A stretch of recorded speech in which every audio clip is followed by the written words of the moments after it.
O silêncio que envolve os corredores do poder costuma ser mais revelador do que discursos inflamados. Nos últimos dias, enquanto o mundo ainda digere os desdobramentos do conflito em Gaza, uma movimentação discreta, mas carregada de significado, começou a ganhar forma nos bastidores da diplomacia internacional.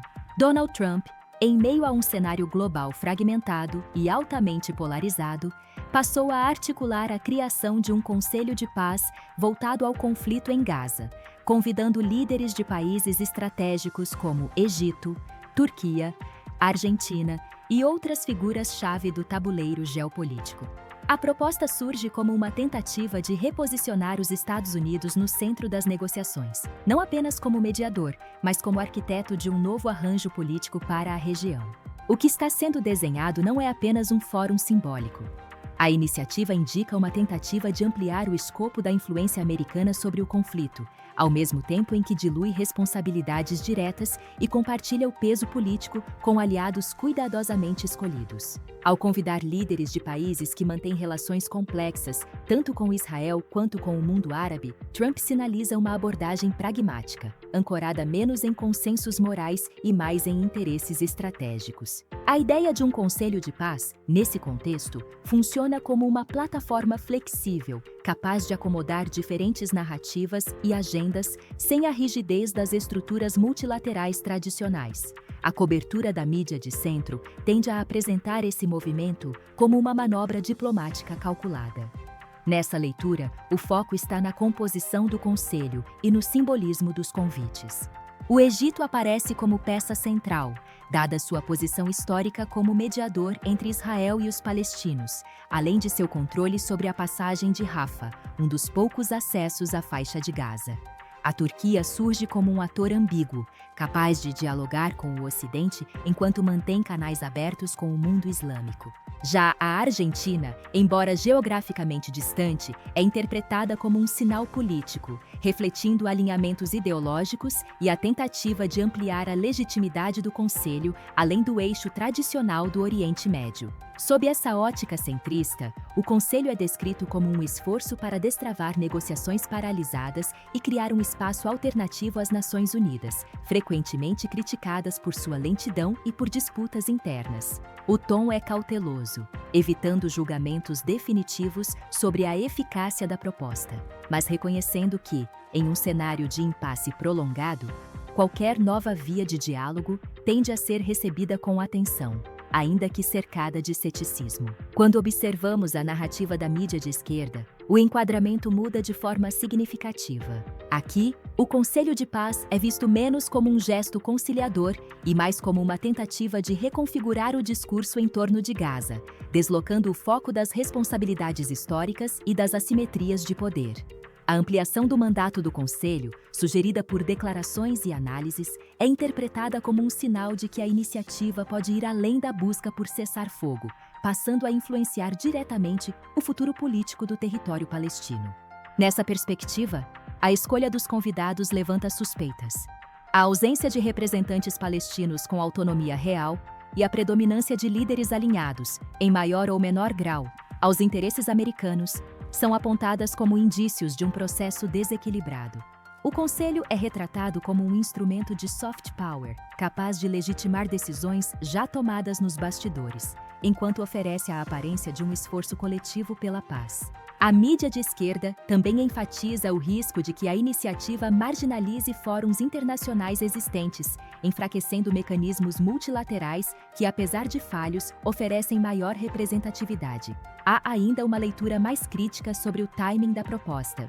Para esses veículos, o anúncio do Conselho ocorre em um momento em que a pressão internacional sobre a condução do conflito aumenta, e a criação de uma nova instância diplomática funcionaria como uma cortina de fumaça, desviando a atenção de demandas mais imediatas, como a proteção de civis e o acesso humanitário.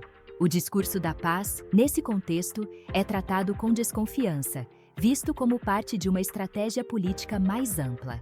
Já a mídia de direita tende a enquadrar o Conselho de Paz como uma demonstração de liderança assertiva. O foco recai sobre a capacidade de Trump de reunir atores relevantes e impor uma nova dinâmica às negociações.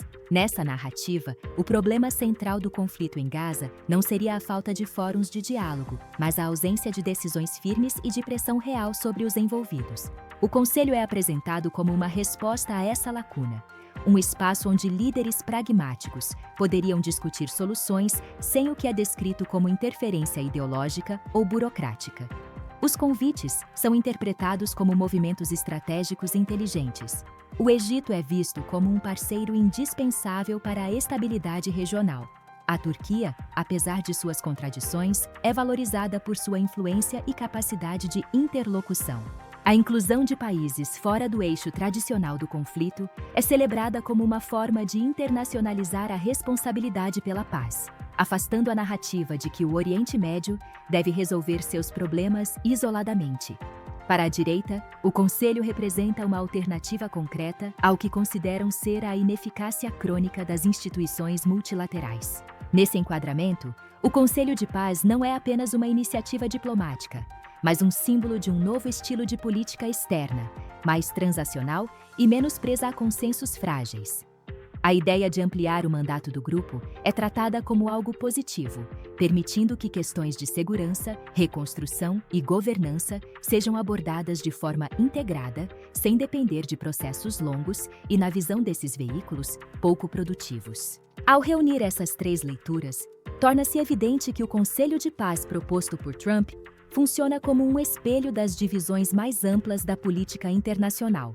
Para alguns, é uma tentativa legítima de destravar um conflito histórico. Para outros, uma manobra política que corre o risco de aprofundar desigualdades e silenciar vozes fundamentais. E para uma parcela, é uma afirmação de liderança em um mundo que, cada vez mais, parece carecer de decisões claras.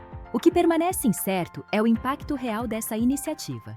Conselhos, fóruns e comissões já foram criados antes, muitos deles com promessas ambiciosas e resultados limitados. A diferença agora está no contexto. O conflito em Gaza ocorre em um momento de reconfiguração do poder global, com alianças instáveis, rivalidades abertas e uma crescente desconfiança em relação às estruturas tradicionais de governança internacional.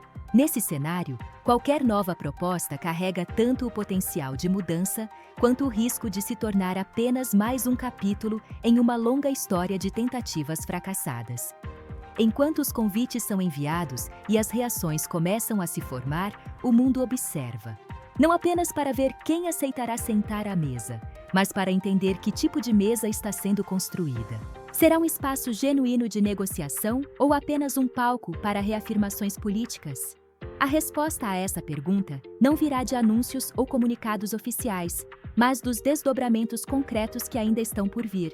E, como em tantos outros momentos da história, a promessa de paz caminha lado a lado com a incerteza.